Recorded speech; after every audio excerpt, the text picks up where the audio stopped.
Just smash it. Smash I that got like F5. 5 F5 buttons just waiting to be replaced. Just like this, I'll probably be disappointed with what I see. This is There we the go. Point of the Destiny podcast. You're We're definitely going to be disappointed with what you see. And on that, welcome, ladies and gentlemen, to episode 151 of the Planet Destiny podcast. I mean, the Planet Monster Hunter World podcast, because we're here to talk about Monster Hunter World today, which is a fantastic game you all should be playing. I want to see you in high rank. I've been farming Zora Magdaros all day long. I want that set, and it's good. Yeah. Oh, I can imagine, dude. It's great. That must be gorgeous. It is. You know, I saw you just beat Baroth, so you know you're getting on your way. You're getting on your way. I'm Working on it. I'm about to pick you up, put you on my back, and just run you through the rest of the story so you can catch up, and I can just throw you in front of a Diablos and watch what happens. Should be fun. That Baroth chess piece, I looked at it and I was like, oh my god, I'm a tank. Like, I look like a wall of bone or rock. It looks insane. You're pretty big. It's rather huge, if I do say so myself. It's big. Wait, Mega, what am why- I talking about? Monster Hunter World. Isn't this Oh, the Planet Monster Hunter World show? Podcast? Is that? What? Oh, have we not made that branding change yet? My bad. No wonder Mega looks so confused. Welcome to the Planet Destiny podcast, your source for all things in the Destiny universe. This week, we've got something special for you guys. As you can see, we've got ourselves a very, very special guest, Mr. Ramez. What's up, Mange? hi. Hey, how's it going? What's up? Welcome to the show. Thanks so much for joining us today. We're very happy to have you here, and you know, it's a Destiny show, and we hear you do some Destiny things. So before we get into everything, I'm going to give you a chance to, you know, let people know who you are and how you got into Destiny. How I got into Destiny? I actually didn't know anything about it. I was looking for a game to play, and I was like, this game Destiny sounds kind of cool. It's one word, it's sleek and cool sounding, and it's in space, and you shoot things. Literally, that's how I found out about Destiny. I didn't really know anything about it. I just bought it on a whim, and here we are. You know? When did you No one start? even recommended it to me. Who did? No, so you just kind of saw a space shooter and were like, that looks neat. Well, I was just coming off another game, DC Universe Online, and I was kind of bored playing it. Oh, Yeah, man. DC Love that Universe game. Online, loved it. Yep. That was literally the game I was playing before Destiny, so right there. Oh, Yeah. peas in a pod. Oh, wait, were you heroes or villains? I was Heroes. Okay. You If were you villains, did- There's right? going to be did some play throwdown if he Universe. wasn't. This is like, for those who don't know, in Just DCU, to go off on a tangent. yeah, it's kind of like the whole World of Warcraft Alliance versus Horde thing, you know, heroes and Yeah. villains. Heroes win. Although apparently I heard now you can actually raid with the other faction now. From what Really? I've heard. What? That'd be interesting. I haven't What? played it in like years. Yeah, well, same. the game is getting smaller and smaller, so I figure, like, with the shrinking population, like, they want to make everyone as close as possible and stuff, so... That's that makes true. Sense. That makes But, sense. yeah, that was the last game I was playing before Destiny, and that's the first game I also, like, streamed consistently. And so I made the switch to Destiny just because I wanted to play something different, and here we are, really. The rest is history. So was that Destiny 1 or Destiny 2? Destiny 1. Okay, so somebody who got to enjoy Destiny 1, I always have to start off with this. When did you get into it? Were you a year one guy? Did you come in right from the start? Or were you like Taken King or later? Year 1, day 1. My man! Ooh. Nice. Well, actually, the first time I ever played Destiny was the first E3 alpha they had. And then I skipped the Really? beta because it's like, because I played the alpha and I was like, it's going to be the same thing, so play the beta. But that was the first time I played it. It didn't initially impress me, but I mean, it was fun, you know? Yeah. Yeah, that seems to be kind of a centralizing memory from back in those days. You know, I wasn't really that excited for Destiny before it came out either. I kind of picked it up after playing the beta on a whim. I remember that year I was like super excited for Advanced Warfare or something like that, and I figured Destiny was going to be the game that tied me over, not the game that I was going to be playing nonstop for the next 3 years. And yeah, just like you, I kind of hopped in. I enjoyed the beta. I thought this is pretty neat, and then I got the full game and kind of never looked back. It's one of my fondest gaming experiences, like one of the biggest happy accidents I've ever known. Exactly. But yeah, man, so our guest again is Mr. Ramez. He's got a Twitch and a Twitter, Ramez05. I've got some links down to it in the chat. Make sure you guys go toss this man a follow, because from what I hear, you do some Twitch streams, huh? Yeah. Shortly after I started streaming Destiny, it became my job. I decided for it to be my full-time job because I've always wanted to work in the gaming industry, but I didn't really know about Twitch until I started streaming DC Universe Online. I didn't really know about the community aspect of Twitch until I started streaming Destiny. You know, it wasn't about like mid-November. I got partnered streaming Destiny, and I was like, wow, this is an option for like being part of the gaming industry. You know, streaming on Twitch, and it was like, and so I just did the thing. That's awesome. So how long have you been partnered? Since November of 2014, so over 3 years. Awesome, Holy dude. crap. That's really cool, man.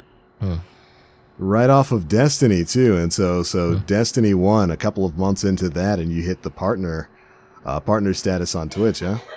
Yeah, well, I was the first one to ever attempt, like, helping people with the raid.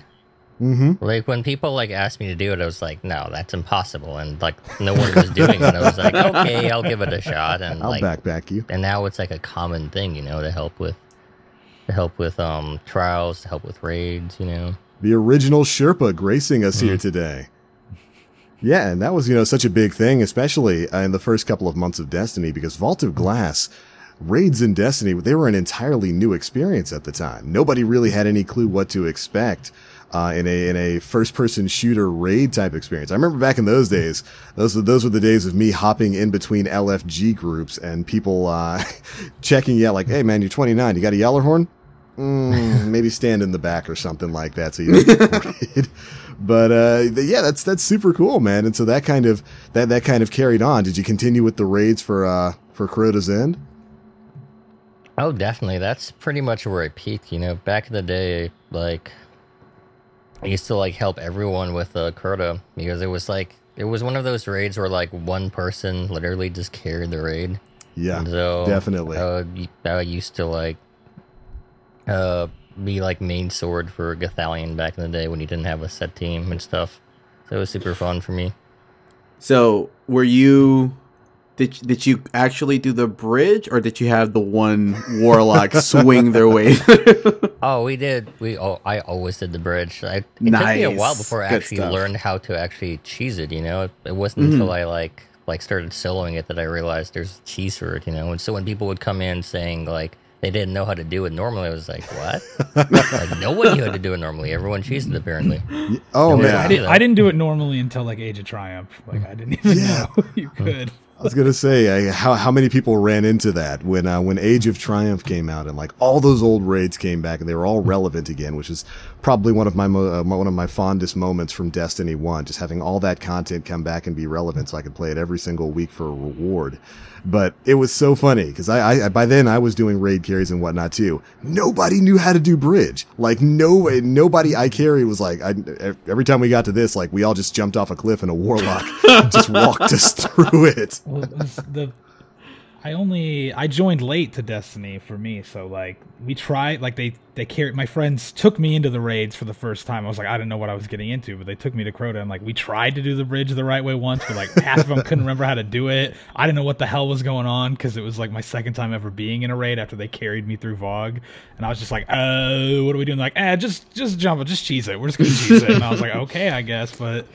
It turns out it's way more fun when you actually do the bridge. The bridge is actually like a fun encounter, I feel like. The first couple of times that I got an LFG group together to do the raid, we always had the one hunter who would go in Viz, like at the very beginning, like in the Abyss, and he would hop onto the rock and use the lamp explosion. Yeah. And he would just, he was just like, all right, everybody just wait here, I got this. And he would just go off and do the explosion. Rocket and he would Man. complete, he would do the entire first part by himself.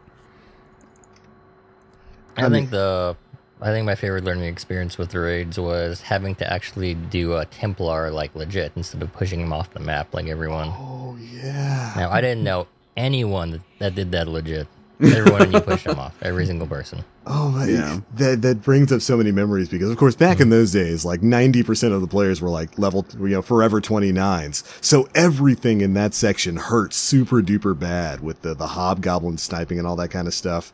So yeah, I definitely remember when people figured out the whole push him off the cliff thing. That just kind of became the cultural norm to just push everything off the cliff with solar nades and whatnot. Yeah. Oh, the good old days. Yeah, a lot of great memories in all of that kind of stuff. So that kind of leads me, because we're bringing up the topic of memories here in Destiny 1. What is your favorite Destiny 1 memory overall?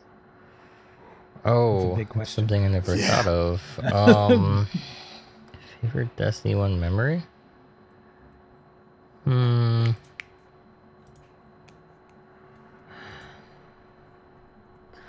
Probably You threw him a curveball with that one, Probably TBO. Yeah. Kingsfall, maybe. Kingsfall, really? Yeah. Ooh.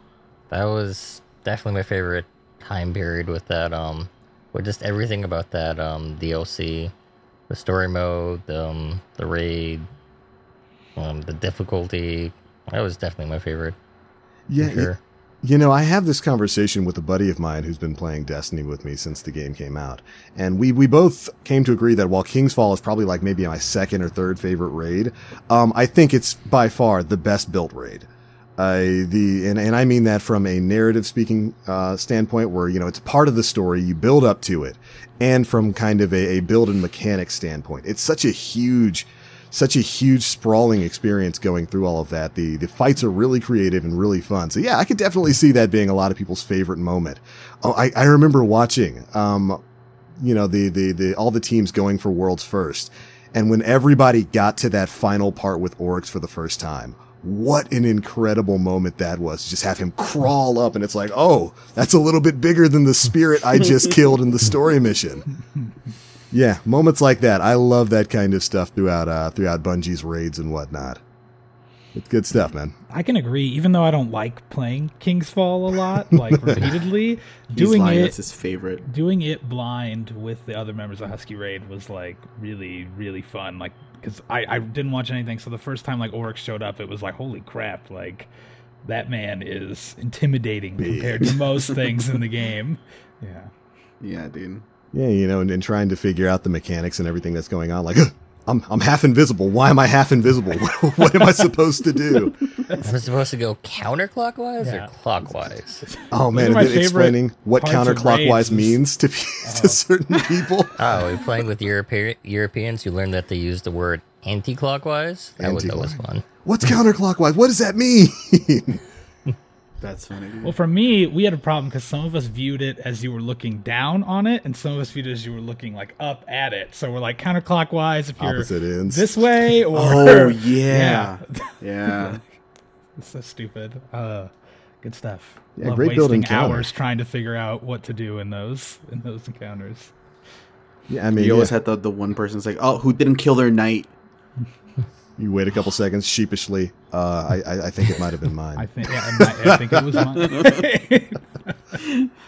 Yeah, so great moments in there. Now, in continuing with the hard-hitting journalism, that's a really interesting answer with Kingsfall there. I kind of have to throw the question, do you have any moments like that for Destiny 2?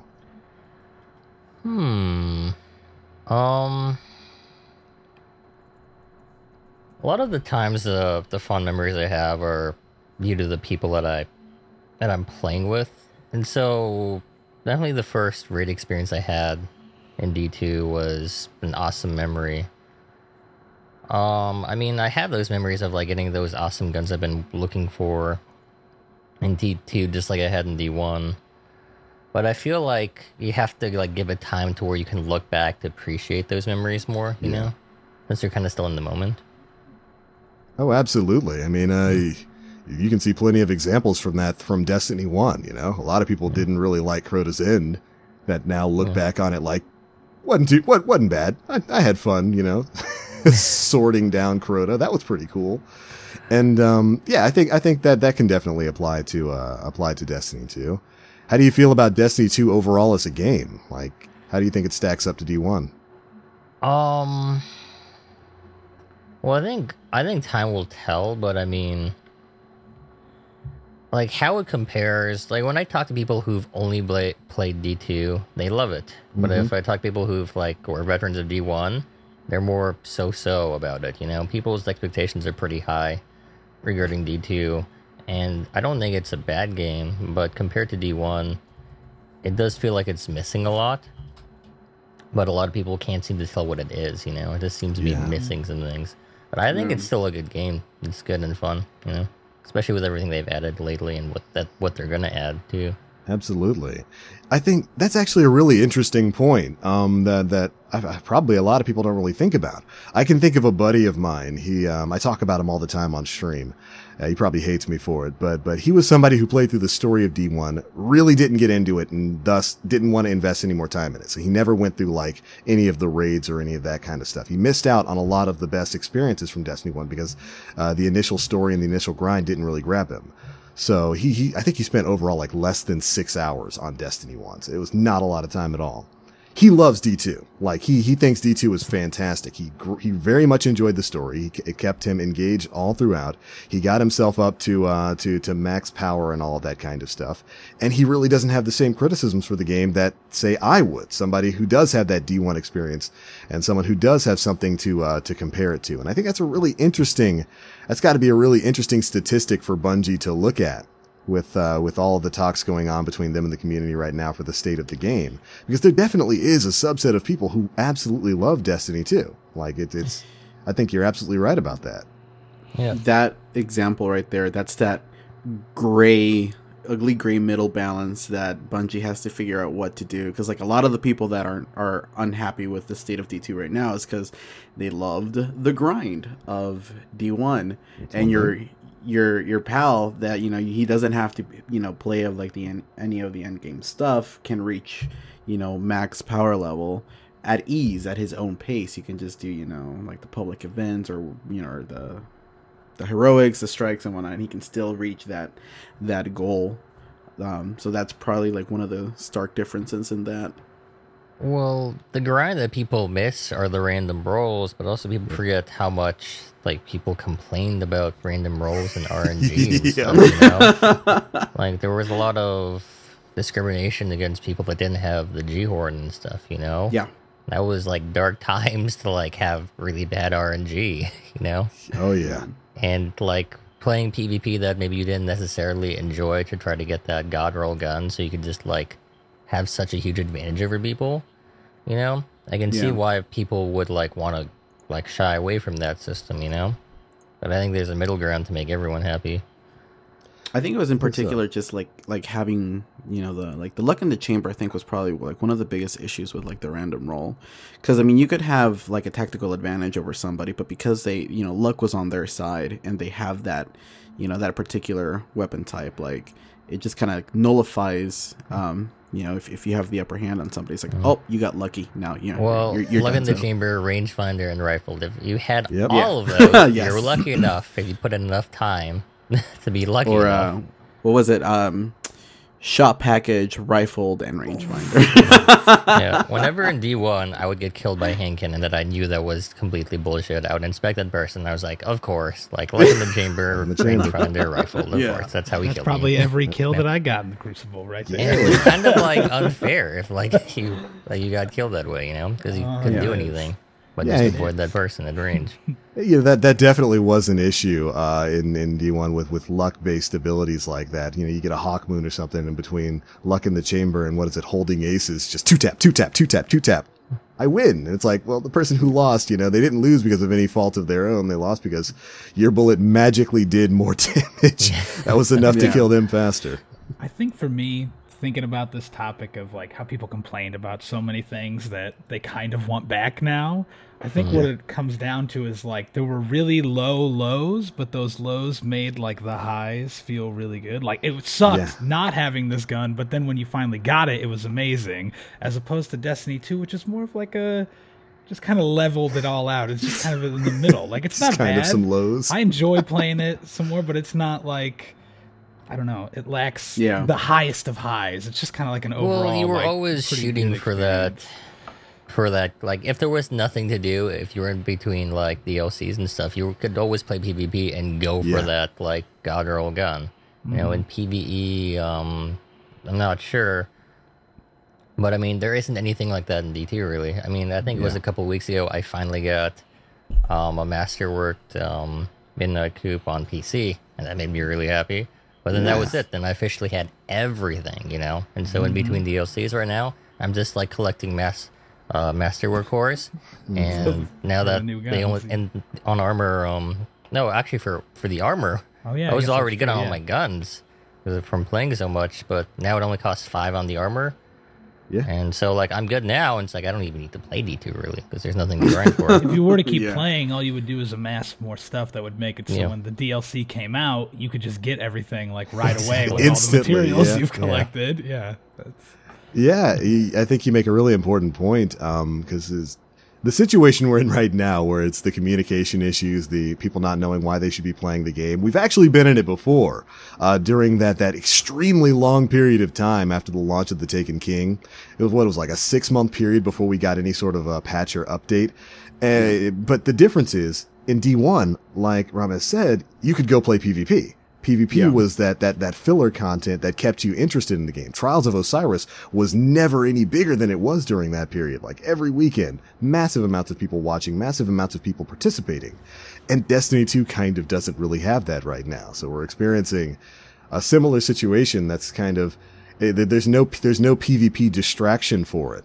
And, what does Bungie do in a situation like this? How exactly do they address that? That's kind of the question of the hour.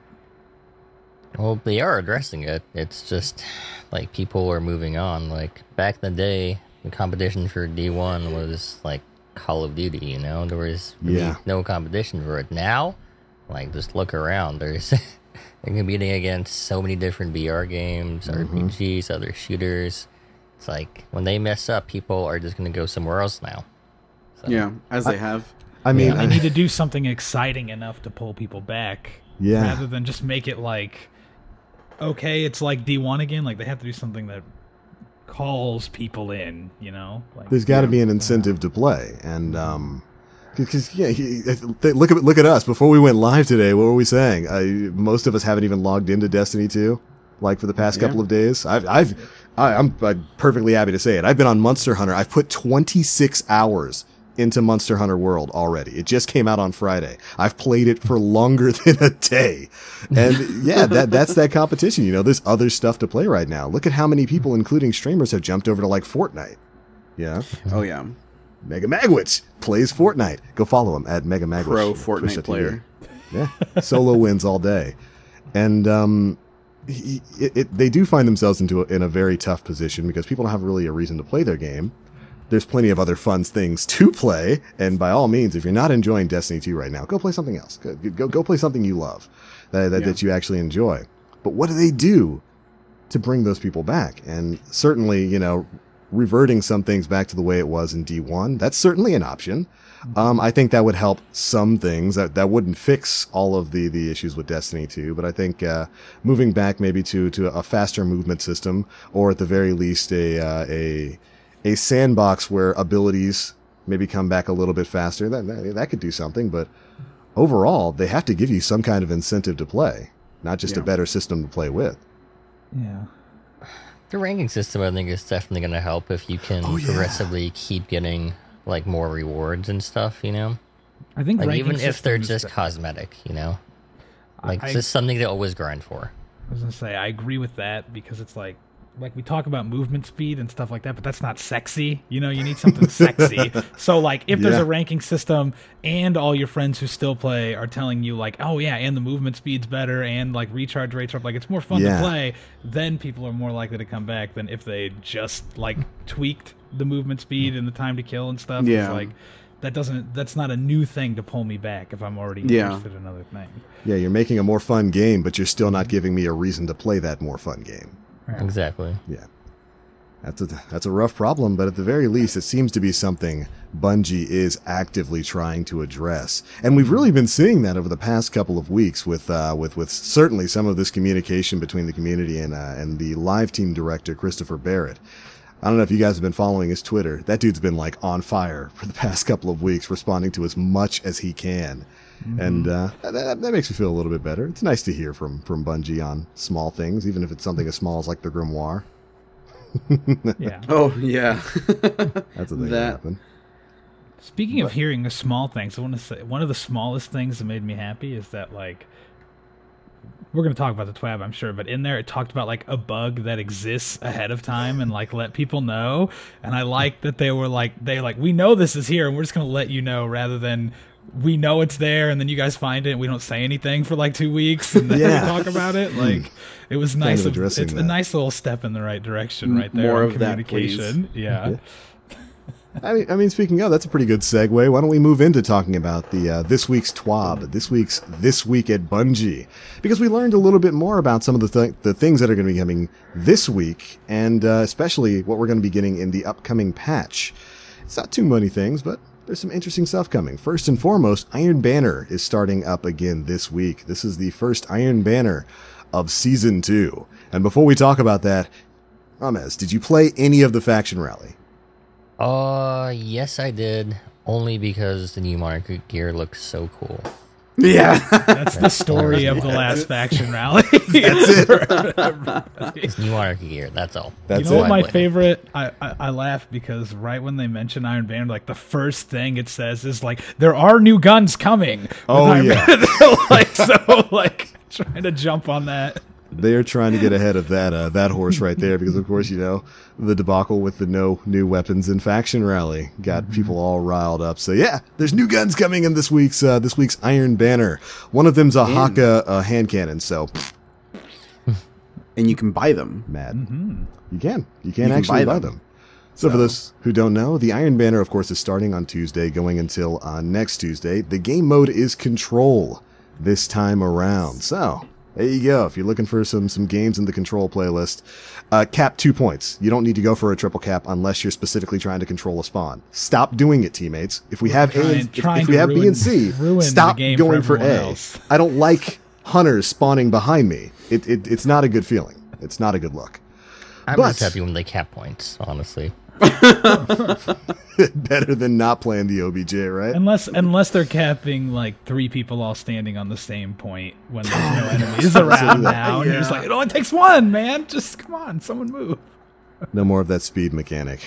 But yeah, we're getting some new stuff. We got to look at some of the new stuff too. We got a new hand cannon coming, a new I think it's a scout rifle, and a slug round shotgun. Which, okay, cool. I'm glad there's some new weapons coming on in. And of course, just like the previous Faction Rally, there's going to be some new kind of appearance-based things. Like there's a new Sparrow, there's a new Ghost, and there's of course going to be an emblem tied to the Iron Banner. And some of this stuff you're going to be able to buy directly from Lord Saladin. Yay! You don't have to just play the Iron Banner and hope you actually get an Iron Banner weapon, because for some reason, normal weapons are mixed into these special event engram pools. I don't understand that. I don't understand that at all. But not a problem this time, because of course you can buy this stuff directly from Lord Saladin. That's one of the things I definitely have to give them praise for. It seems like a simple change, but with the Faction Rally and with Iron Banner now, being able to buy or earn specific gear for these special events, thumbs up. It's nice to go back to the good old tried and true. Well, I think part of the irony of that is that people were complaining that there was nothing to grind for, but they didn't want to grind for like getting all of this like gear and weapons because like, they weren't having fun doing it, you know? Yeah. Most people didn't mind the grind for Iron Banner in D1, but because it's not really that fun, like it's not worth doing in D2. So Yeah, it's weird, because Iron Banner was like always my favorite PvP time in Destiny 1. And I can remember so many times when I got so frustrated because of it, whether the connections were just insane, or like I was thrown into lobbies with stacked teams, or just any of that stuff. But at the end of the day, I loved playing it, and I loved going for the rewards in it. And I think the last time I played Iron Banner in D2 was the second Iron Banner. So like back on console before, yeah, I haven't played any of them since. It's been a while. And it's just because I haven't had a desire to. And yeah, I don't blame you. I mean, I think I stand around the same thing. I think I probably went in like maybe 1 or 2 matches and That was it. That's enough. That was it. I mean, I miss getting like the loot from like the Iron Banner loot. You know how you used to drop at the reward screen. Yeah. That's definitely something that I miss from the good old D1 days. But I mean, it's good that they're allowing us to to buy the gear and the weapons this time around. Mm-hmm. Speaking of the reward screen, that's something that I kind of miss. Is the reward screen as just like a like you get something awesome and you're like, yeah, fuck all these other guys, or you're like, oh, fuck that guy, he got the good thing. Like, I slowly realized that they got rid of that for a reason, because it like kind of breeded hostility. Like, say at the end of the raid, you saw someone get like the rarest thing, and they did the least amount of work. And, like, same goes for PvP, you know? That's beautiful. This guy I who love went that. 1 in 16 just got a angry. Yaller horde. What do you mean, Bungie? I want to see that absolutely. guy with the 0.15 KD get. Oh, like, the amount of times that someone got like a god roll gun in PvP at the bottom of the leaderboard, it just gave me the worst feeling. It's even Glad worse. to be gone with that. Oh man, that's too funny. Yeah, definitely the reason we don't have that anymore. I can remember specific threads that popped up in like the subreddit. Why does the worst person on my team always get the best drops? Yeah, I can see why Bungie would just push that away, so it's no longer a social experience. But yeah, I think I might actually play this Iron Banner, because I'm looking forward to getting those new armor ornaments. They look super cool. We got a quick look at the armor set for Season 2 for the Warlocks, Titans, and of course Hunters, and we got a look at the ornaments that are coming with it. And just like in the Faction Rally, you're going to be able to earn those ornaments. You're going to be able to buy the gear once you've cashed in a certain number of engrams, and you're going to be able to earn the ornaments by completing challenges in the Iron Banner, thus further incentivizing you to play the Iron Banner. That's the kind of stuff I like to see in this game. Give me something to shoot for and make it fun to shoot for it. But Yeah, it's a good start, man. Good start. You guys have a Dude. favorite set? dude, the hunter set looks great, and now they're gonna be able to like put the quick fang on with that, and it's just gonna look just top tier.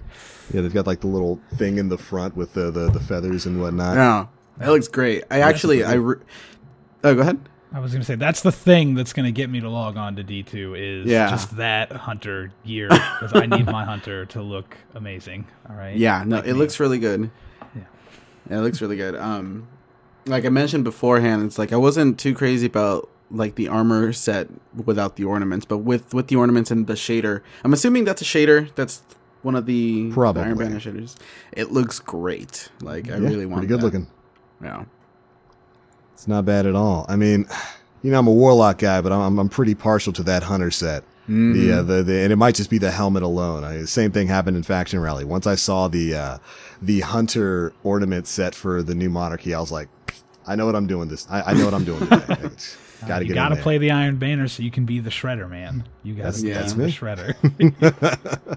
I'm wondering if unlocking the ornaments on one character unlocks them on the rest of them, kind of like in Faction Rally, like how if you unlocked all the new Monarchy ornaments on one, you unlock them everywhere. So That's a good I hope question. that's the case. Yeah, I'll only have to play Iron Banner on one character. Yeah, exactly. Yeah, that's actually an interesting question, because that is how it worked with Faction Rally. Once you unlock the ornament, you could just go to the rep on any character and pick it up. I wonder if that's going to be the case for Iron Banner, or if they thought ahead and kind of patched that out so you have to play. I'm gonna go ahead and all guess three. that it'll probably be the case. That's just think so? my It's instinct. still the same PvP that I'm a little iffy on sometimes, so Yeah. I don't want Yeah. to play that much. If only it were Mayhem, then maybe I could tolerate it more. But That is the most I played PvP in a while, for sure. oh, dude, absolutely. When Mayhem was around, I surprised myself. I was actually on for pretty much every day that week, playing at least 20, 30 minutes of PvP just in Mayhem. I'm so sad they didn't keep that as like a standard game mode. Did they say that they were bringing it back, though, like as a kind Yeah. of like event kind of thing? It's Yeah. an event thing now. It'll be just like Iron Banner and Faction Rally, so like once a month it'll be there. I don't like that. I don't like that. I think I said it. I don't like it. Yeah, I think I said that on a previous episode. I was really hoping they would see the player numbers for Mayhem and see how many people who were like, this is super fun. This is kind of what we want to enjoy, and that they would just be like, okay, I let's just just bring feel it like back they as a can't default. do it because they then didn't. everybody will only play that, and then they'll have to admit that nobody wants to play their PvP, and they just don't want to do that. Like, Maybe Yeah, they gotta fix that Nova Bomb glitch too. No, that's balanced. Oh, yeah. It's clearly balanced. Fair and Working balanced. as intended. That was I Fair love and that balanced. glitch because it was the first day that I played Warlock in D2.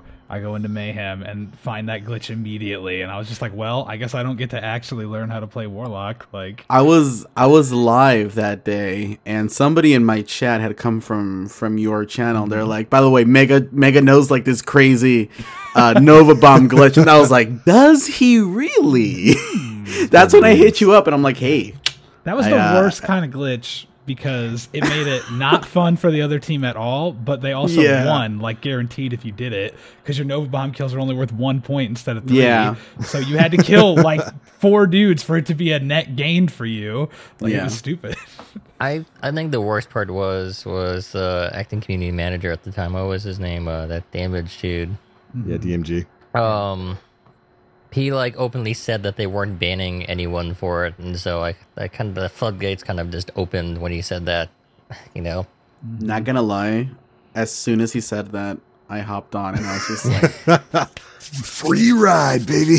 I did it the first day for fun, but I backed off. yeah, I Once stopped after a while everybody- because it just gets annoying. Don't back off. Own I your earned cheese. it. I You earned it by cheesed. never doing the shadow shot glitch in D1 when I mained. I mained I forgot Hunter about then, and like I wanted to do it so badly just for the laughs. I was like, no, I can't be that guy. All right, Yeah, dude. I was a hammer. I did the hammer thing in D1. the hammer glitch just I'm not going to Did you shy away really? from that. Back for that month that everybody knew about it. I was one of those titans who in the Crucible, when you heard that ding, it was just 1,000 hammers. That was from me. A man that can't be killed with any weapons. Like, oh I my didn't god, really know about any of cauterized. these glitches at the time. Oh man, Like now, everyone knows about like things that are broken. instantly. People are still finding like glitches in Destiny 1. really? Really? Was there something new? I was watching this this video on Twitter. Apparently, in Crota's End, in the Crystal Room, if you're a Night Stalker using Quiver, your third shot goes through the glass, so you can just have the one hunter or the one person like getting ready to sword bear Crota, and he goes up on the platform, and you just see this flurry of Night Stalker arrows just hit Crota through and just instantly downs him.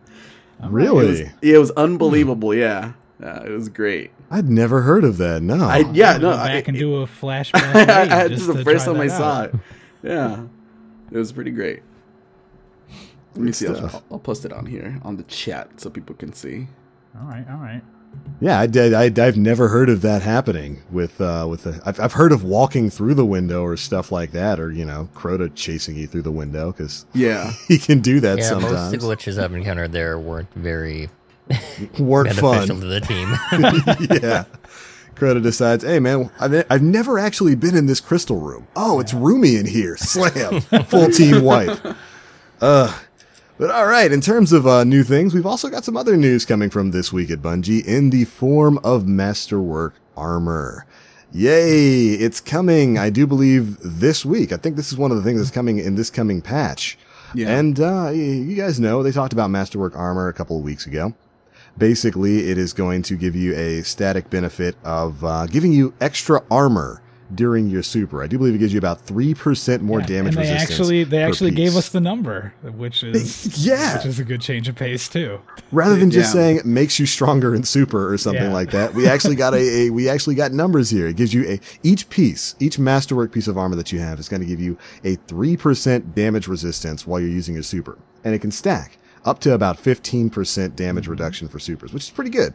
That's a pretty significant amount of damage reduction. If you're an Arc Strider or if you're a Stormcaller who's got to do some gap closing in PvP or something like that, definitely helpful You're there. a void walk. Oh. It will now even be harder for Night Stalkers to kill anyone in PvP. So Yeah, so there you go. Super helpful for for you Night Stalkers, and especially for you Void Walkers out there who you already get super armor during your super, and double super armor if you bought that Skull of Dire Amkara from Xur this week. yeah. Kind of not really that much of a buffer for if you're a one-shot super, huh? I don't think so. Yeah. No. Oh I well. don't think so. No.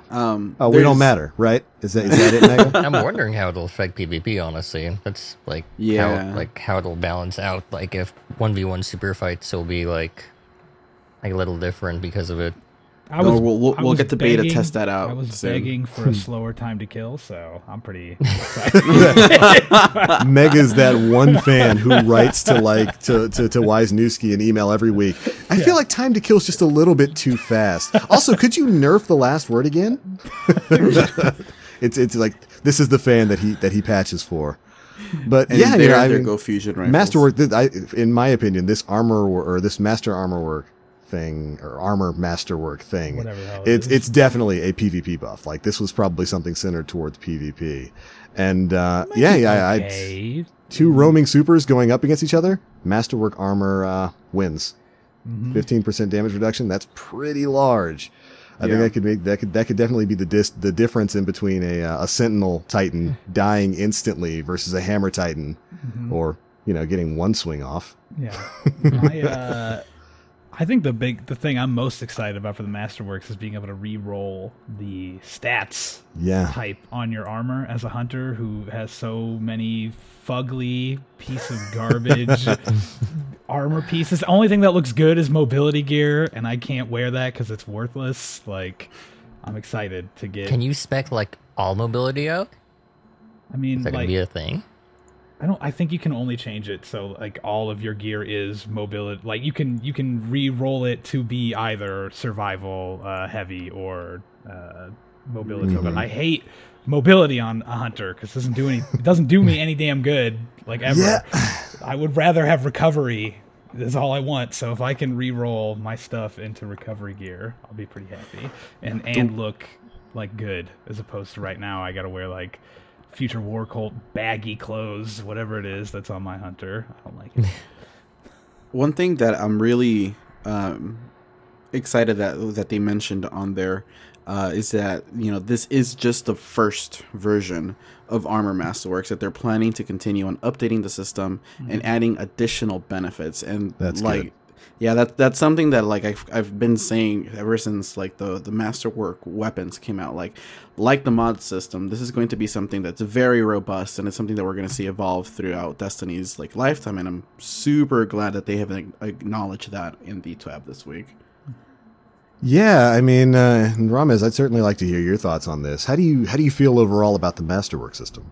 I think it's great, and I can't wait to see what they do with it as far as expanding it. But they have to remember that if they keep expanding it to where like every update and every DLC it'll add one new thing, like a person coming in like in PvP versus someone who's been playing for like 2 years, like especially if Masterworks work in regular PvP, like that new person's gonna get destroyed by all of those buffs. I feel and it's not gonna be balanced, So I feel like maybe like what they could do is like for trials and Iron Banner, you could like enable all Masterworks or whatever, but for regular PvP, you don't. So like casuals can still like, have a good time. That'd be a good way to kind of bring back the old light level enabled versus not enabled. Yeah. Just swap it over to Masterworks and stuff.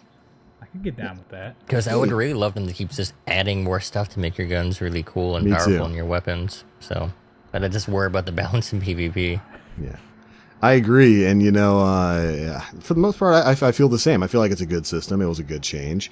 I'm looking forward to seeing them add to it, with different Masterwork weapon abilities and whatnot. But that's exactly right. That's something Fallout and I talked about, like how these things could probably up in parts of the meta or just change the way PvP works. When you're changing stuff like the impact on a weapon or something like that, which you can't do right now, at least on guns that matter. But yeah, if they come in with a bunch of super-powered armor perks, like you're generating extra orbs, you're dealing maybe 5% more damage to people in this element or whatever, that could kind of create a bit of a barrier to entry for people who are just starting the game.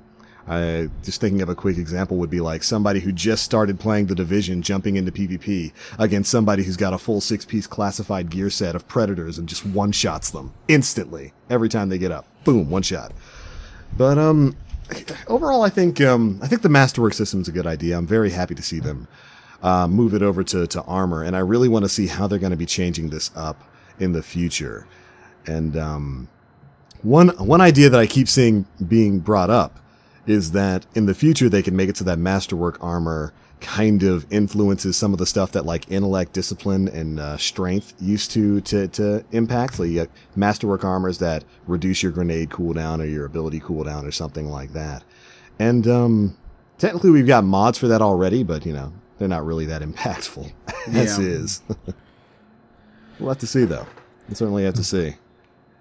But yeah, I feel like people wouldn't even like notice that, like, hey, they're like switching back to D1. It's like, no, this is a completely new system. It's not like D1 at all, you know? yeah, So, I think that'd be a pretty interesting way for them to go, and I think it would. I could see some real benefits from that moving forward, especially if you're somebody like Ramez here, who's been stocking up on masterwork cores and is ready on day that's all one. there is to do right now. Yeah, that's pretty much Stocking up on it. cores. They reduced the amount of masterwork cores it takes to like re-roll or something on masterworks, didn't they?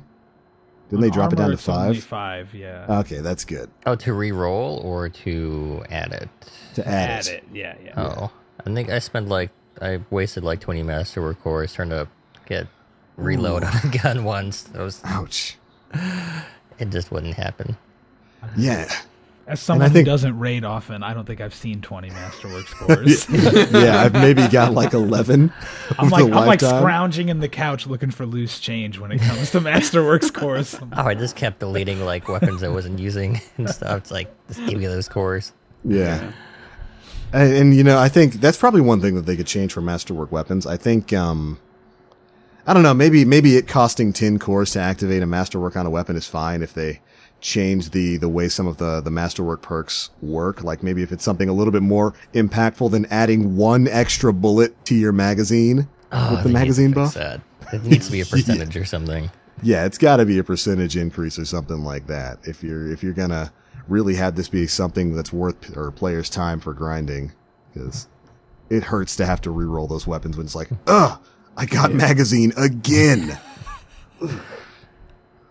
I mean, if like you could do that for like a rocket launcher or something, that'd be cool. But for everything else, it's Oh my god! If like, I could almost get pointless. if the magazine perk for Masterworks on rocket launcher gave you like tripod, that would be something worth grinding amazing. for. Yeah, that would be something worth going for. I miss being able to shoot 2 rockets back to back without reloading. I guess with the barrier and stuff, but being able to do it on any class was nice. Yes. Not relying on some Titan to drop a wall, and then you're not quite up on it, and then you crouch at the wrong time and you blow yourself up. Like, Yep. Or somebody stands in front of you during the Callus fight. And it's yeah, you got 6 people all huddled on one platform trying to get behind a wall that's the width of 2 of them, and yeah. I mean, I log in and play Destiny 1 all the time now, and the first time I did it a couple of weeks ago, I was just running strikes, and I had my Hezen Vengeance on. And I jumped up and I fired a rocket, and I like accidentally hit the trigger button again, and I fired a second one, and I legit did a double take, like, how did I... Oh, tripod! This used to be a thing in Destiny. You didn't have to reload before you could fire a second frickin' rocket launcher. Ugh. The little things, you know? Yes. It's the little things. I missed that. But speaking of the Hezen Vengeance, that's a raid weapon. There are raid changes coming, aren't there? Raid One reward. or More two loot or and stuff. 1.5. As someone Yeah. that does raids a lot, I should be like reading up on this more, but I'm just happy to get that. I'm just happy to get anything at this point. Oh, absolutely. And thankfully, from what I've seen of the raid reward renewal, which is what they're calling it, it's some pretty significant changes. And I guess I'll just take a second or two to read through what Bungie had to say about what's coming to raids. So raid armor, now with raid perks. Raid armor now drops with perks that function on the Leviathan. These appear on mods that are selectable on both new drops and existing raid armor pieces you may have already gotten in your inventory. Additionally, these mods are reusable. If you swap to another one, these will always be in the list to swap back to on your raid armor for the low price of 1 Callus token. So, you can just jump between these mods. You don't have to go and refarm one from the raid. As long as you've got a Callus token, you can turn it on, turn it off, swap it between pieces, all that good stuff. Since no one wants to take a -5 power penalty if they remove their legendary mods while in the raid, all raid mods are legendary by default. That means, you're not going to have a rare raid mod. They're all legendary. They all give you that +5 power. This should also be the extra icing on the cake for players who can't seem to get that last mod they need to max their gear out. Now, the goal for these perks was to elevate the power of Guardians in the raid, and we aimed to build things that were useful in every encounter. As a result, we avoided things that relied on specific mechanics to be useful and moved to broadly useful perks like recharge your grenade when you activate your super, and of course, deal 20% extra damage after getting a melee kill, as opposed to things tied to specific mechanics. And then, we got a very, very nice shot of the Emperor's Blaze mod, and this thing says while on the Leviathan, your solar abilities deal 25% more damage.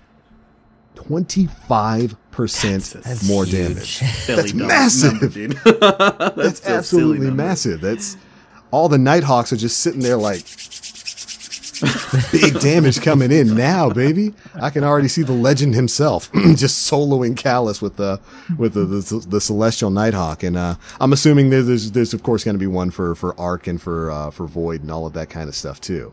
Yeah. This is pretty cool.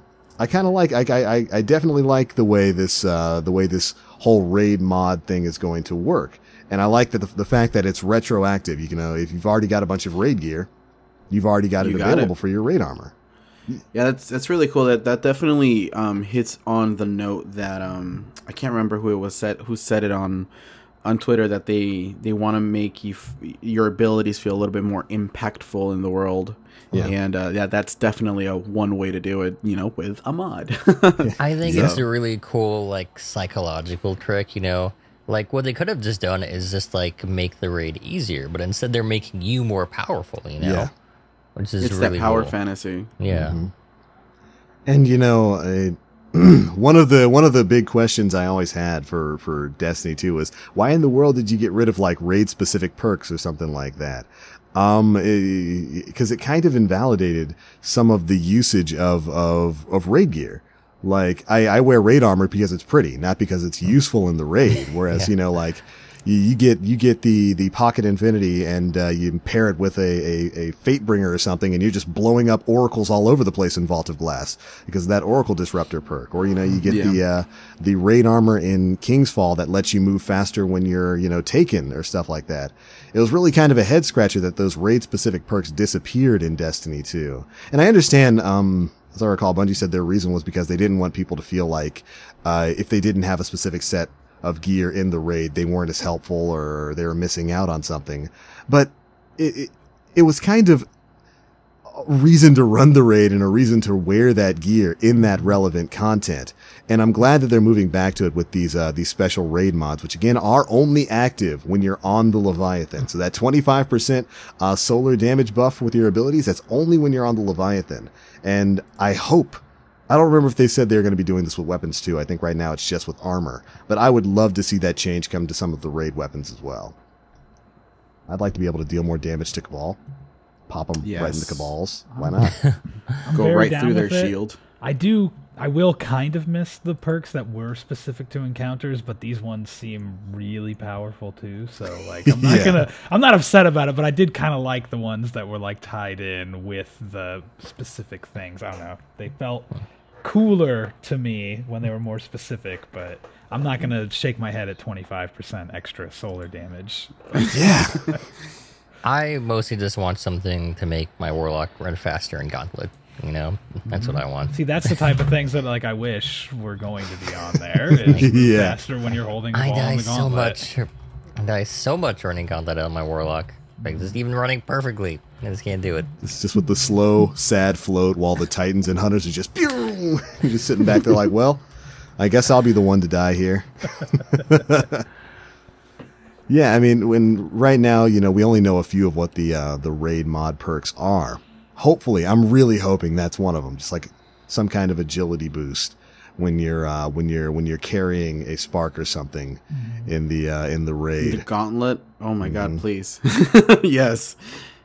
It makes me wonder because with the way it worked in Destiny 1, you got like universal perks, like deal more damage to Vex or something like that. And then you had like a very specific one, which was like, Oracle Disruptor or something like that. And I'm trying to figure out what like encounter specific perks we would get for the Leviathan or for like the Eater of Worlds. Would there be like, maybe, I don't know, deal more damage with the seed or deal more damage to dogs or something like that? That's a good Maybe point. you don't get knocked up in the air by scions or something. That'd be great. Yeah. Oh, Just man. a perk on your nice. legs that are like heavy boots or whatever. Like they can't. Yeah. They can't The knock you iron up. boots. Yeah, that. No, because that would make me mad, because I would want it outside of the raid. I'm so sick of scions launching me into the sky. Could definitely see that working. But yeah, so that's going to be one of the changes coming. They're also implementing double drops. If you clear the prestige mode of the raid, it's now going to give you prestige and normal mode drops. That way, if you have the prowess to clear prestige, then you've proven yourself enough that you don't need to run normal as well. This is kind of bringing back the whole running hard mode of the raid back in D1 so that you don't have to run normal, and just getting the double drops from that. So, another callback to Destiny 1, but it's a good one, because right now, Ramez, you do raid carries. When was the last time you ran a prestige raid? Oh God, it's been a couple weeks, honestly. Oh, wow. At least you did it in the past Yeah. couple of weeks. I've never run a prestige raid. Even with it, I think when they nerfed it down to 300, I think it psychologically seemed easier, but it really wasn't. But I mean, Yeah, there still absolutely. wasn't really much incentive to run it, even like with like the gear and stuff. And even now, like you run it once, you buy the entire set, and then what's the point of like doing it? Like What's the point? exactly, and like hopefully, like if Prestige added like. Did they say about the other rewards that were coming, whether they'd be like Prestige exclusive? Because otherwise, I'm still not seeing that much incentive to run it. I think Christopher Barrett might have made a comment that they're looking at adding some more prestige only things, like maybe weapons or something like that to go along with the prestige armor.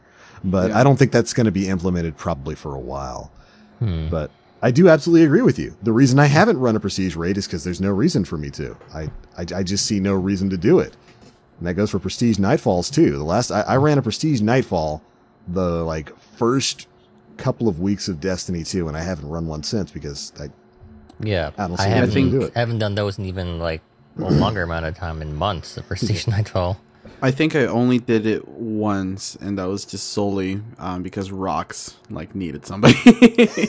Yeah. I did it for the Good buddy. achievement. That was it. I was like, all right. I'm Oh, cool. yeah. yeah. Yeah. I needed my trophy Get that out of the / way. achievement done, and then I've never even. Yeah. I don't think I've ever even had anybody ask me if I wanted to do a prestige raid or ever mention one to me. No one dares. Like, sad. So Mr. Sweeperbot is getting a little addition as well. He's going to be the raid vendor and with rotating raid gear Mm-hmm. as well. you- So But you Oh, have it's to gonna be have, rotating. you have to have Yeah. completed the raid Okay. in order to buy from him that week, right, or something like that. Yeah, the Yes. Prestige set and stuff, which I think is really cool. Yeah. That's interesting. I think it applies to both for the regular and for the prestige. So it costs some legendary shards and Callus tokens. You can purchase these pieces if you have completed the raid for that week. Now, if for instance, if you want to buy the prestige chest armor, you need to complete the prestige mode first before you can do so as well. That makes sense. There we go. Yeah. That's good. Which is it's a good way to balance that out. I wasn't I still I think it's a good thing. At the same time, I don't know how to feel about it, just because meanwhile they're trying to give incentivizers to do the raid. At the same time, with them adding more drops, now they're adding the ability to buy the gear from the bots. So it's kind of it's a weird. It's I like it, but I don't like it because now if I just buy it from the bot, if I need it, I don't have to run the raid again. Yeah. And I I, mean- think that's where exotics and the illuminated engrams come in, for replay value of the raid. It seems. Yeah, but even then, as far as exotics go, exotics were the reason why I did Nightfalls back in Destiny 1 and did the raids. But now it's I can do whatever else and still have an ability to get an exotic But through you there. gotta- So but you got to guarantee of them with something in this update, right? I can't remember. It was so not. There's a chance to get exotics. I think you get illuminated engrams every encounter now. That's Is right, it? and the chance Yeah. for exotics gets like exponentially more likely after each encounter that you didn't get one. That It's is like that. is now is that with the ghost though? I think the ghost just makes it I- so you're guaranteed to pull from a pool of exotics that you didn't have before. Well, what do you say we find out with what they just said finish about the reading ghost? it. Because Yeah, of course we got the contender shell. It's a new exotic ghost from that has a chance to drop within the Leviathan raids. The contender shell comes with some brand new perks that we're hoping helps reward players that keep clearing the raid even after they've gotten their ghost. Both active only on the Leviathan and in its lair, they aim to make Leviathan encounter rewards stay awesome. First, Seeker of Brilliance enables the chance for encounters to drop bright engrams from their loot pools. Every time one doesn't drop a bright engram, will increase the chance for the next. So it's kind of like a 3 of coins sort of D1 stacking mechanic for encounters in the raid. Remember, those exotics that can drop... Wait, hold on. I think I skipped the line. Where was I? No, we're good. Yeah, I thought I skipped the line. Yeah. All right, so remember those exotics that can drop from encounters that I was talking about earlier? This is talking about earlier changes to the drop pool. Well, Seeker of Opulence means those exotics have a 50% chance to pull from a list of exotics you haven't collected yet instead of the standard list. Lastly, to top off this already pretty rad ghost, we threw on Seeker of Glory, which provides a tracker for the number of encounters you have defeated on the Leviathan. So yeah, you're going to be able to get a chance at a ghost that gives you a bunch more things when you play the raid over and over and over again. Which, neat change for those people out there who are playing the raid all the time. Yeah, I didn't know that engram thing was tied to the ghost. So you have to be lucky enough to get the ghost. Lucky enough to get all that other stuff. Huh. Interesting. Correct. But they Although said they that did they're make not a making change. the ghost as hard to get as Nano Phoenix. Yeah. They were like, we're not. They specifically mentioned that you will get it if you play the raid enough. Or whatever. Yeah, they want to avoid, as they put it, the Nano Phoenix problem, which it's a big problem. I've never even seen one drop. Never. But of course, we kind of skipped over one other change, is that raid encounters will now always drop a raid piece. So for those of you out there who are like me and just get nothing but tokens anytime you run the raid, you're now going to get a guaranteed bit of raid gear anytime you clear an encounter for that week. So That was cool. Neat. That was kind of a bummer the first time doing the raid, like getting nothing, any of the things. tokens. Yeah, just like everybody's like, I'm nothing. like, can I get gear? Is that allowed, or do you have to use tokens? Like, I don't even know. Yeah, I mean, it was cool to, head back to the tower and go to Benedict and turn those tokens in for a gear piece or two, but it kind of misses that visceral feeling of just getting a drop from the chest at the end of a boss. Like, I remember the first time one of my friends got the Vex Mythoclast, and he, like, stood up and just screamed. Like, we were in the same room at the time, and he was like, I got the Vex Mythoclast! And he freaked out, and, like, I don't think anybody's gonna be like, I got 3 Callus tokens! Like, Oh boy! I Just think what the I biggest wanted. issue was, like, say you were, like, hoping to get the rocket launcher from, like, dogs or something. Yeah. If you Yeah. got loot on the previous encounter, it meant you weren't getting loot at all on the next one. Yep. So you were kind of fucked. So Yeah, it was great. Like, fun, like, especially in the raid layer to where there was only 2 encounters where you get loot, and, like, there was a chance that one of them you couldn't get any of that. I thought it was always Yeah. bullshit. That's a Like, bummer. with so Dude. few encounters, and there's one that doesn't even guarantee loot. That Yeah, was lame. really happy to see that that's going to be changing. At least when this patch comes out, makes those who run the raid. It rewards you a little bit more for the time that you're spending playing this game's premier piece of in-game content.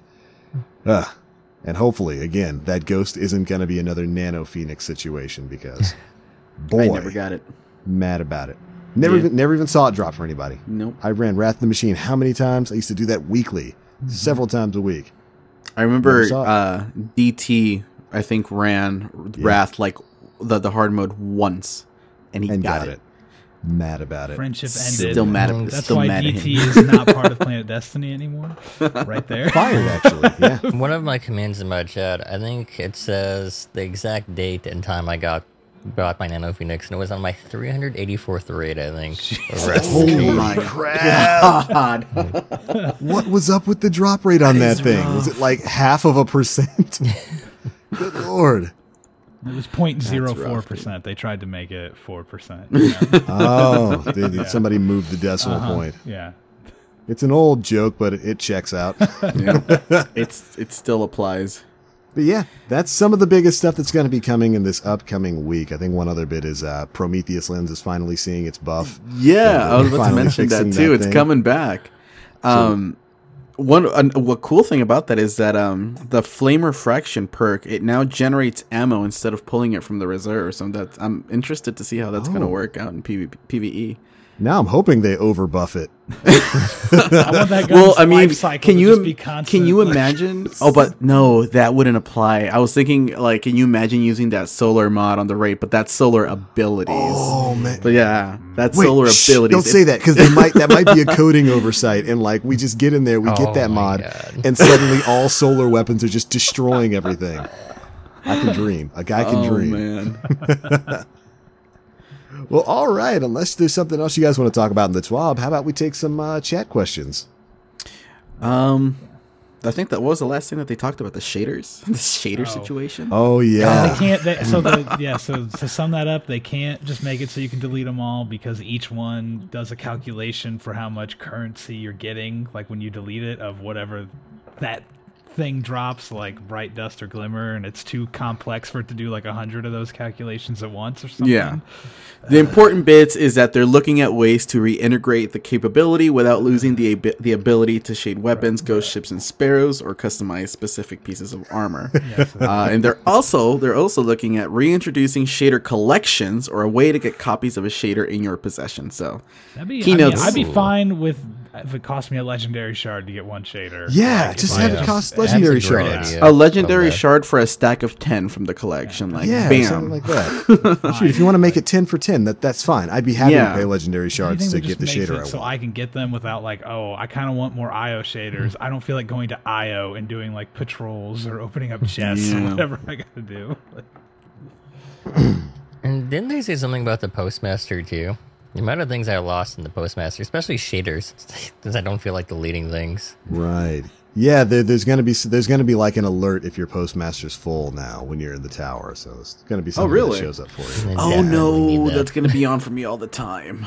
Same here. I can't do it. I can't keep the Postmaster clean because they throw so much blue crap at you. Like if you play like 2 activities, your inventory's full again. I feel like 2 or 3 matches of Crucible and like your Postmasters is going to be stacked immediately. It's not worth it, man. It's just not worth it. Ugh. I mean, those are definitely first world Destiny problems. My Postmaster's always full. I get so much loot from this game. What am I supposed to do with all of it? Yeah. But all right, so send us some questions, Chad, especially if you've got questions for Mr. Ramez. I already see one that I have to address. DJ, basically, would Legend of Acreus be OP in Destiny 1? No. It would get outmapped by year 1 Fell winners. I mean, I feel like a lot of people, like, Acreus Fell winners never got, like, double and triple kills, like, so consistently. That's and, like, true. you can just shoot someone's foot with the Acreus and they die, you know? It's ridiculous. That's true. Yeah. You know? It's tough, you know, to compare the two. I'd Definitely a fun gun. I'd still be the scumbag using the universal remote. I don't care. But you had so much more mobility in D1 that like almost any shotgun was viable. Yeah. Absolutely. You know, especially before some of the nerfs happened to Blink. Good Lord, just being able to I missed that movement, just being able to zip in and out of combat that quickly. Pinpoint a shot with the shotgun and just zoop off and on your way. Yeah, man. It was crazy, but it was fun. Yeah, dude, I for the last few PD streams that I've done, I created a new account entirely and I started D1 from scratch. And it's been a joy to play and go through like all the old stuff, and like it generally just changes the vibe of chat too, because it goes from like if you play D2, it goes from like a chat that's complaining about everything in the game to a chat that's remembering everything about D1, and it's so good. Yeah, it's so it becomes neat. a love letter to itself. Yeah, huh? it's been a lot of fun revisiting. That's something I always recommend to people right now. If you're somebody who loves Destiny but is a little bit burnt out on D2, I always say go back and play D1. Just go back, run a couple of strikes or something. Like the modifiers are always like solar burn, small arms, or something like that. So it's just an incredibly fun experience. And it'll make you feel a little bit better, but then it'll make you feel a little bit worse when you come back to D2.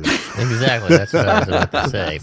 Yeah, you come back to D2 and it's like, oh yeah, this is what we're doing now. Ooh, is not much of a question, but Dr. Shakaloo87 says, design your dream D2 weapon. Go. We'll let our guest start with this one so I can think. A hand cannon with a rifle barrel, I guess. Just one, please. I want to feel strong with hand cannons, at least on console. On PC, I feel fine, but on console, I just feel so weak with my hand cannons. It's my perfect weapon right now. It's fair enough. Mega, you got something? I mean, he answered well with the hand cannons. Something that can free tap somebody with a hand cannon, please. Like, I don't know.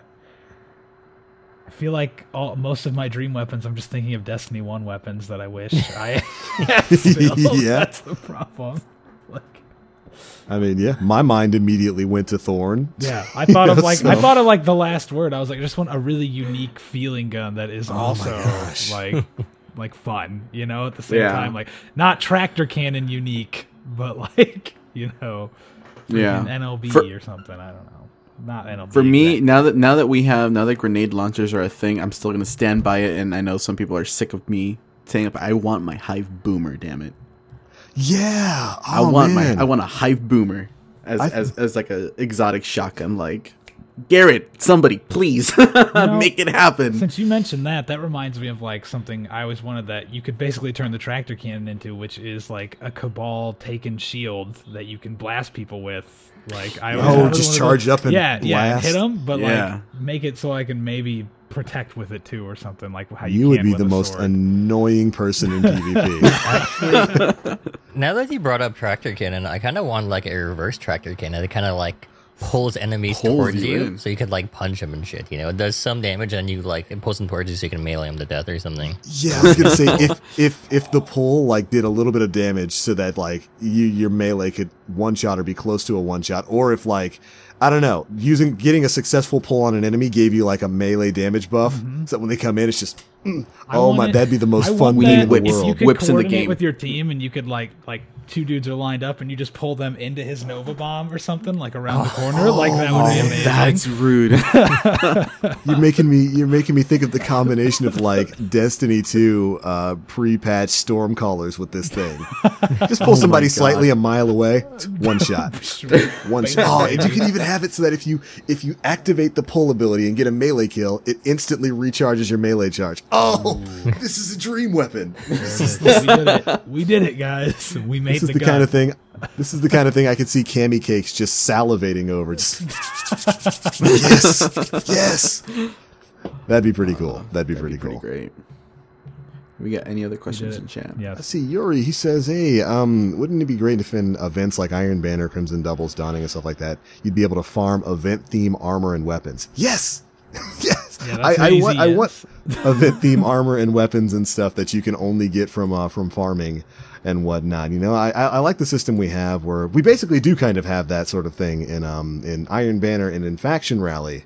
But I would love it if there were like specific things akin to the ornaments that we have right now, like specific pieces of gear that you could only get from playing in that event, rather than just being, you know, something you can get from an engram. Like you hit some sort of milestone of matches played or kills in like Iron Banner or something, and boom, you earn this exotic Iron Banner weapon, almost or like this some exotic sort of like faction record weapon. book that you could keep track. I don't know why of that's your not a thing right progress. now. I would love it if there was like an exotic New Monarchy auto rifle or something like that you could grind towards. I'd be down I with dig that. it. I mean, There's these are things more that unique existed. things. Yeah, Yeah, already. more unique things. Yeah. That's it. Stuff we had. Yeah. I'm still waiting for my exotic faction ship. Bungie, please. All right then, boys. I think. Find one more. Let's find one more. One more question. All right. Let's take one more. All right. Oh, there's a good one by Dognose. Do any of you feel like PvP holds back the power fantasy in PvE? Yes. Yeah, Definitely. 100%, dude. 100%. That's been I a mean, thing, that's like that's always. essentially what happened in Destiny 1. Like a lot of the stuff that were strong in PvP, they got dumbed down, and then that translated over into like PvE. Like I remember for a good while, like shotguns in PvE were just like useless to Terrible. use. Yeah, they're just god awful. And hand cannons, you know? Yeah, Yep. yeah, man. Remember, the whole Bloom thing got introduced because of basically 3 guns. Thorn, Last Word, Hawkmoon, although Hawkmoon to a lesser extent. And that saw reverberations throughout the rest of Destiny 1's lifespan. It made me super duper sad. Yeah. A lot of the changes that we've gotten have been specifically because of balancing issues in PvP. Yeah. And I kind of wish they would balance things separately, you know? Yeah, I do too. It's I be mean, so much it's more weird that difficult they for don't. them. It does make things a lot more difficult for them. But I think the shotgun example is perfect because shotguns were originally kind of underwhelming in Destiny. Then they gave them that 200% damage bonus in PvE, and shotguns started seeing more usage in PvP, so they cut down their range, and then they cut down their damage, and all that kind of stuff bled over into PvE, and wasn't great. Yeah. I think if they ever do introduce a really high-end ranked system, that they do have to make separate armor and weapons specifically for PvP, to where it's completely balanced, everyone's equal, and so it's purely based on skill, just for Yeah. high-end ranked. You know? Yeah, so you I can could still see have that for fun ranked. with whatever in regular Crucible. But for higher rank play, everything perfectly balanced, with specific weapons and gear. Yeah, they just normalize your weapons and gear, so your perks and stuff and whatnot don't matter. It's just all a game of skill. I think that could work for ranked competitive mode. Or even that, normalizing everything too. Yeah. Maybe after I've they always just kind tune of Time hoped to that Kill, would though. be a thing, that there'd be your gun has a stock roll on it that is the PvP roll, and then PvE it could be more random or something like that. I don't know, anytime you take this hand cannon into here, it just has this roll, that's the PvP roll on the Better Devils or whatever, Yeah. As long as every hand cannon has rifled barrel, I don't care. That's a requirement for all of them. They all have to have range. Don't forget Sure Shot. Get that extra aim assist. I don't even know what the equivalent to that is in Destiny 2. I don't either. Sure Shot's in Destiny 2, isn't It it? is, it yeah, is. but I don't know Yeah. if it's still the best one. I just use it out of habit. I'm like, oh, it's And Sure they Shot. have that hidden hand kind of perk, whatever it's called again. That better target acquisition. Yeah, they do. But yeah, because I DJ basically in chat is right. I do believe COD does that, where they just normalize weapons and whatnot and perk setups for competitive play, and a lot of other games do that, and especially other MMOs like Destiny. I still do consider Destiny to basically be kind of like an MMO. You go into WoW, you go into Final Fantasy and stuff like that. You can wear whatever armor and weapons you want, but it all gets normalized to a set that everybody has. Now that I think about it, I think DC Universe Online, going back to that, did that for its PvP too. They normalized it. Yeah, they normalized they a lot did of the do powers that. and stuff. I remember they had their own specific PvP gear.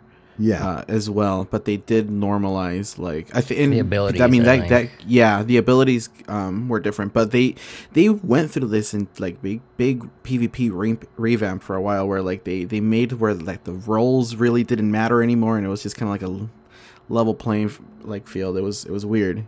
Yeah. What power were you? I'm curious. What was your power? Oh. Or what role were you? I used to do. At the end, I was Rage for my Yes! DPS or tank. Rage Yes! Was, Okay. was OP. Rage was I was a Green Lantern as soon as as soon as they Lantern Corps. introduced the lanterns, and then when I heard that Rage was a thing, day one immediately just switched to Rage DPS. I was never a good tank, but man, that Rage DPS was fantastic. Represent the core. Making Yeah, I me like want to go back and play now. Dude, I tried, and there's so many new things. It's it's super overwhelming to where to overwhelming. begin. There's, that's how I there's feel so much about- content now. It's been out for 7 years. Yeah. Yeah. That's what keeps happening to me in Warframe.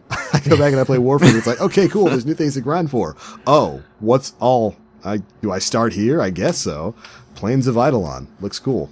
Then I just go back to Monster Hunter and I'm happy again. The thing with Warframe that I feel like a lot of people oversee, or like, it's an overwhelming game. It is absolutely 100%. It's an overwhelming. Yeah, it's like, it's hard to keep track of when you're watching it, but when you're playing it, like the best thing that I can tell you to do is unlock the planets. Just take it slow like that. Yeah, just unlock, because as you unlock the planets, you're unlocking parts of the story of Warframe, and they tie like the meat of the plot line of Warframe, like all the way towards like the last few planets that you get. And that's what a lot of people don't get to see, because the War Within and Stolen Second Dream like are fantastic like pieces of DLC that they put out. So in Warframe, do you kill things, or I don't know if you do? You kill a lot of things, but there's so many frames that are completely unique that are just like so much fun to learn. But yeah, like it's overwhelming for sure. Oh yeah, and the movement is so fast in that game. Yeah. Like, once you get used to it, it's great to just fly through missions and whatnot. But yeah, watching it, it's definitely overwhelming. Like, I have no idea what's going on the screen right now. Yeah, dude. But it's a good game. Warframe's definitely good. But all right, ladies and gentlemen, I do believe that brings us to the end of episode 151 of the Planet Destiny podcast. We made it through another one, guys.